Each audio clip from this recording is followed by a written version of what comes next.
This is a relatively newly established hive situated in South Africa, the 10th of December.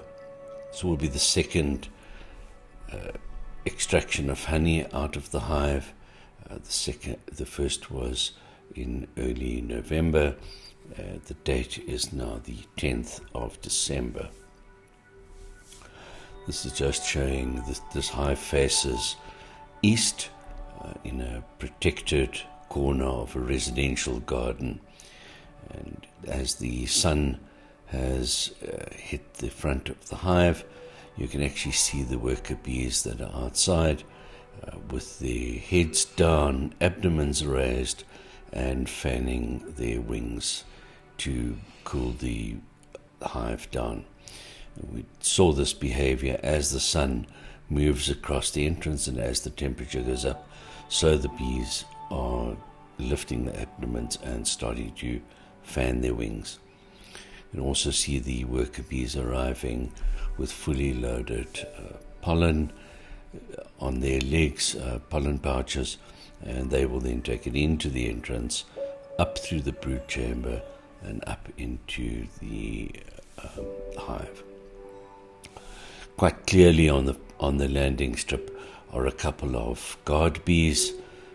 They are the attentive ones. They're the ones up on their hind feet, abdomen down, heads up, mandibles at the ready to actually defend the hive.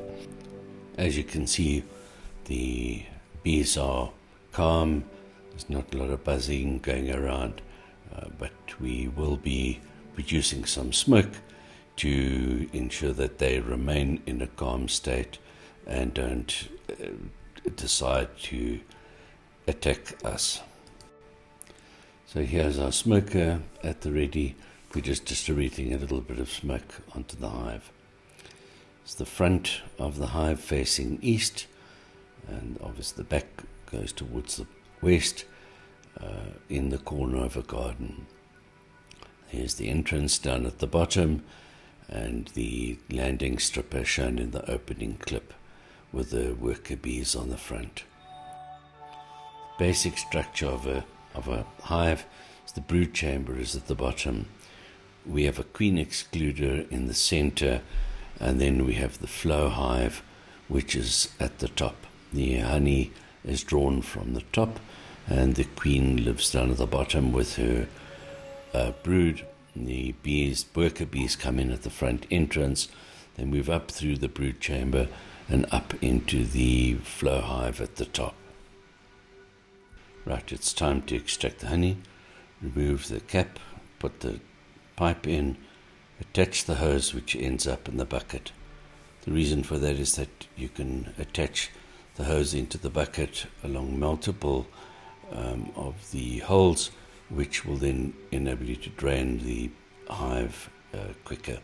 The tool that's being used now is to crack the actual hive apart, which allows the honey to pass to the bottom and out of the bottom. The insides of the hive are in fact made out of plastic and are sourced from Australia from a company called Flowhive.